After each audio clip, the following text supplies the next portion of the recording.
जब मैं पाप में चलता था, मैं आपको न्याणे वाली गल सी उदों मेरी ये वाली कह सकता, प्रभु ने यही किया कि बच्चे बन के मेरे को आओ। मैं सोचता था मैं पवित्रता में खड़ा हो जाऊं। आज मैं क्यों इस्तेमाल हो रहा हूं, मैं एक सीक्रेट बताता हूं। मैं सोचता था कि मैं पवित्रता में खड़ा हो जाऊं। जो मैं बार बार पाप में गिरता था मसीह में आने के बाद भी, और खड़े होने की कोशिश कर रहा था। अरे गिरना प्रॉब्लम नहीं है, जो गिर के गिरा रहता है ये प्रॉब्लम है।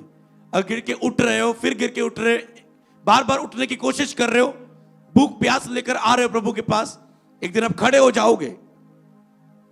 और मैं जब गिरता था, मैं सोचता था मुझे इस पाप से कोई आजाद कर दे। वैसे ही बोलता था, चाहे मैं तो मेरे पास इतने पैसे नहीं थे, मुझसे वो कोई 2 लाख ले ले, 5 लाख ले ले, मुझे इस पाप से आजाद कर दे। तो सोचो मैं कितना कीमती हुआ अगर पाप को छोड़ दिया हमने। मैं सीरियस था। अगर मैं गिर गया, मैं लिखता था इतने दिन में मैं गिर गया, फिर से फाइट शुरू। अब 10 दिन में गिर गया, अब फिर से उठना। अब मेरे रिकॉर्ड बन गया 15 दिनों का, अब 20 दिनों का, अब 30 दिनों का, अब 1.5 महीने का। अब इससे पार नहीं जा रहा। अब एक तीव्र लड़ाई आ रही है, बड़ी लड़ाई जिसे कहते हैं।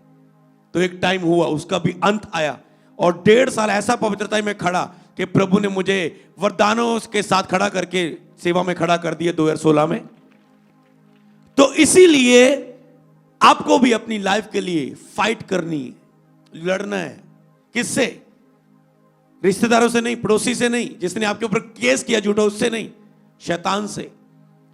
और शैतान से पहले अपने शरीर से, क्योंकि शैतान शरीर को यूज करता है।